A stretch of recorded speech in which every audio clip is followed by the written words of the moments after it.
মাগুরার সেই শিশু নির্যাতন ও হত্যার ঘটনায় আসামিদের বাড়িতে দ্বিতীয় দিনের মতো ভাঙচুর চালাচ্ছে এলাকার লোকজন। ১৩ মার্চ সন্ধ্যায় প্রথমে ওই বাড়িতে ভাঙচুর, লুটপাট ও আগুন দেয় লোকজন। তবে দ্বিতীয় দিনের মতো ভাঙচুর চালানো হলেও তা ঠেকাতে যাননি কেউ। ৫ মার্চ দিবাগত রাতে নিজ নান্দোয়ালি গ্রামের এই বাড়িতেই নির্যাতনের শিকার হয় শিশুটি। ১৪ মার্চ বেলা ১১টার দিকে গিয়ে দেখা যায় তখনও সে বাড়িতে ভাঙচুর চালাচ্ছে একদল মানুষ। মূল কাঠামো ভাঙার পাশাপাশি সেখানে থাকা গাছপালাও কেটে নিচ্ছেন তারা। স্থানীয়রা বলছেন ১৩ মার্চ বিকেল থেকেই ওই বাড়িতে লুটপাট শুরু হয়।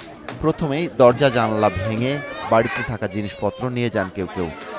সন্ধ্যা ৭টার পরে আগুন ধরিয়ে দেওয়া হয়। গভীর রাত পর্যন্ত সে আগুন জ্বলতে দেখা যায়। স্থানীয়রা জানান ওই বাড়িতে আধা পাকা দুটি ঘর ছিল। একটি ঘরে পাশাপাশি ৩টি কক্ষ, পাশেই এক রুমের আরেকটি ঘর।